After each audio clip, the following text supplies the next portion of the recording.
Om Swastiastu, selamat pagi anak-anak. Om Swastiastu, Ibu. Selamat pagi, Ibu. Bagaimana kabarnya anak-anak semua? Baik, Ibu. Sehat. Baik, Bu. Sehat. Bagus ya, kalian semua sudah semangat dalam mengikuti pembelajaran hari ini. Meskipun kita belajarnya lewat virtual dan karena situasi pandemi seperti ini, jadi Ibu harap kalian tetap semangat dan jaga kesehatannya. Sebelum pembelajaran Ibu mulai, ada baiknya kita melakukan doa terlebih dahulu. Doa akan langsung Ibu pimpin. Untuk anak-anak silakan mengambil sikap untuk berdoa ya. Berdoa dimulai. Doa dapat diakhiri. Baik, sebelum lanjut, Ibu akan melakukan presensi. Ibu mohon bantuannya untuk ketua kelas. Apakah teman-temannya semua masuk Zoom dan apakah ada yang tidak hadir? Tidak ada, Bu. Semua hadir. Baik, terima kasih. Ibu harapkan sebelum pembelajaran kalian mempersiapkan terlebih dahulu alat-alat pembelajaran kalian pada hari ini karena pembelajaran akan segera Ibu mulai. Apakah bisa anak-anak? Siap, Bu. Sudah siap, Bu. Nah, anak-anak, kita hari ini akan belajar bab baru mengenai barisan dan deret. Ibu harap setelah pembelajaran ini kalian mampu memahami konsep mencari pola barisan bilangan dan kalian mampu untuk memahami konsep barisan aritmetika khususnya dengan memahami soal kontekstual serta mampu menyelesaikan permasalahan yang berkaitan dengan barisan aritmetika. Nah, sekarang Ibu akan share screen terlebih dahulu. Apakah sudah terlihat anak-anak? Oke, sampun, Bu. Anak-anak perhatikan. Nah, di sini terlihat yang pertama, ini ada pola pada pola pertama, kemudian ada pola kedua, dan juga ada pola ketiga. Nah, kira-kira adakah yang bisa memberikan pendapatnya bagaimana bentuk pola keempat dan pola kelima? Maaf, Bu, izin menjawab. Menurut saya, gambar perseginya akan semakin panjang, Bu. Jadi jumlah titik-titiknya akan terus bertambah 2. Banyaknya titik pada pola keempat dan kelima adalah 8 dan 10. Sekian, Bu, dari saya. Baik, terima kasih ya Eka, jawabannya sudah benar. Jadi pada pola keempat itu ada 8 dan pola kelima ada 10. Nah, tadi Eka mengatakan mengenai pola bilangan. Apakah ada yang masih ingat apa yang maksud dengan pola bilangan? Saya, Bu. Ya, silakan Komang. Pola bilangan merupakan susunan angka yang membentuk pola tertentu, misalnya persegi panjang dan pola segitiga. Benar sekali ya. Jadi dengan kata lain, pola sama artinya dengan keteraturan. Nah, sekarang anak-anak perhatikan soal pada slide. Nah, apakah ada yang ingin memberikan pendapat mengenai soal yang ada di slide? Saya, Bu, mohon izin menjawab. Menurut saya, susunannya adalah 100.000, 105.000, 110.000, 115.000, dan seterusnya, Bu. Betul sekali ya yang dikatakan oleh Dian. Nah, bisa diperhatikan di slide. Jadi, apa yang dikatakan Dian tadi, ini susunan yang dikatakan Dian. Perhatikan susunan ini. Nah, susunan ini memiliki sebuah keteraturan. Apakah ada yang ingin memberikan pendapatnya? Kira-kira keteraturan seperti apa sih yang kalian cermati dalam susunan ini? Izin masuk kembali, Bu. Dari susunan yang terlihat di layar, dari urutan pertama, kedua, ketiga, dan seterusnya terdapat keteraturan, Bu, yaitu bilangan berikutnya diperoleh dari bilangan sebelumnya ditambah 5.000. Benar sekali yang dikatakan Komang ya. Terima kasih Komang. Jadi dari penjelasan Komang tadi itu merupakan pengertian dari barisan bilangan. Nah, apakah dari anak-anak bisa memberikan contoh lain penerapan konsep barisan bilangan selain dari soal Bu Made ini? Saya, Bu, mohon izin menjawab kembali. Contoh lainnya adalah jika kita meminjam uang di koperasi dengan bunga majemuk, setiap bulan bunga akan menipis sesuai dengan banyak pinjaman pokok, Bu. Benar sekali ya, Dian sudah mampu memberikan contoh aplikasinya.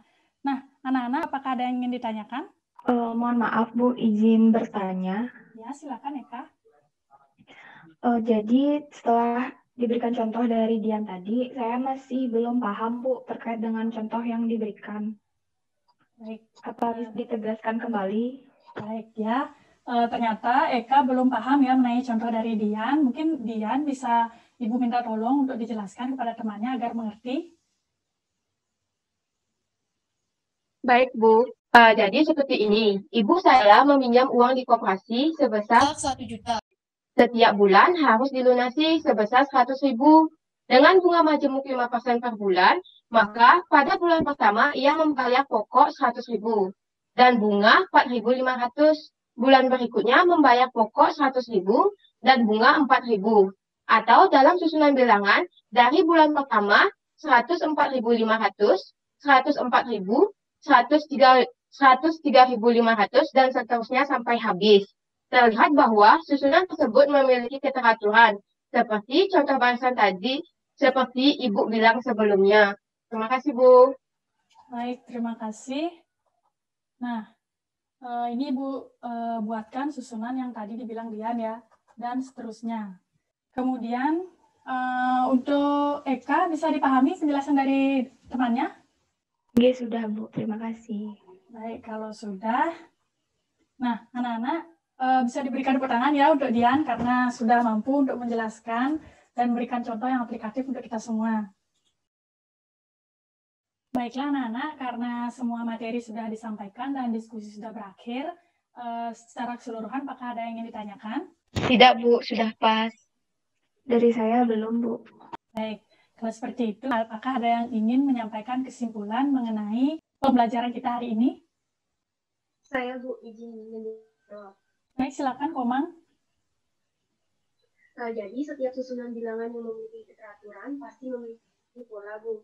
Pola dari satu barisan dapat ditentukan dengan menentukan pola barisan bilangannya. Sehingga kita dapat mengetahui suku ke N dan jumlah suku ke N. Untuk cara mencarinya itu adalah dengan dihitung atau dengan mencari pola bilangan terlebih dahulu.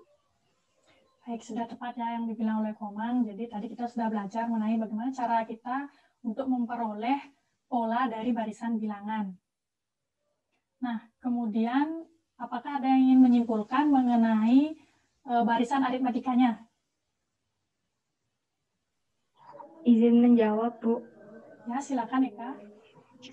Baik, terima kasih. Di sini saya akan menyimpulkan dari materi tadi. Jadi, rumus dari suku ke N barisan aritmatika adalah UN sama dengan A ditambah N dikurangi 1 dikali B.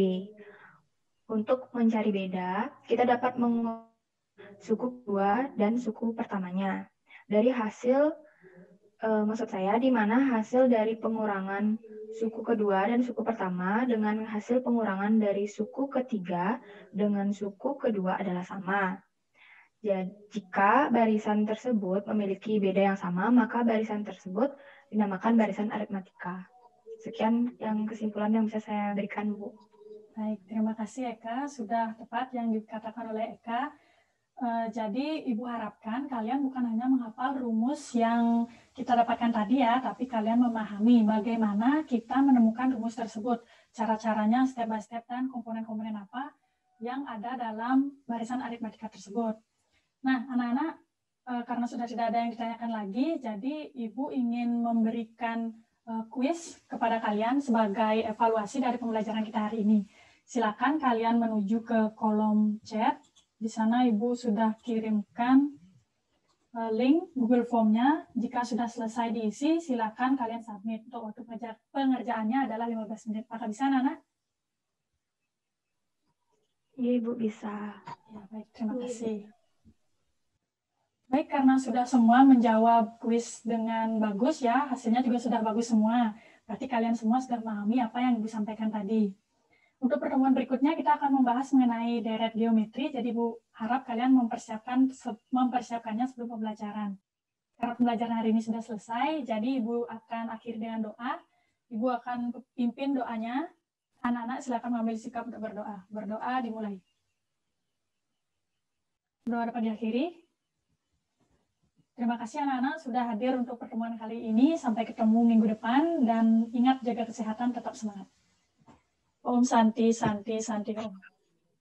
Om Santi, Santi Om. Terima kasih banyak Ibu. Terima kasih, selamat pagi. Selamat pagi Ibu.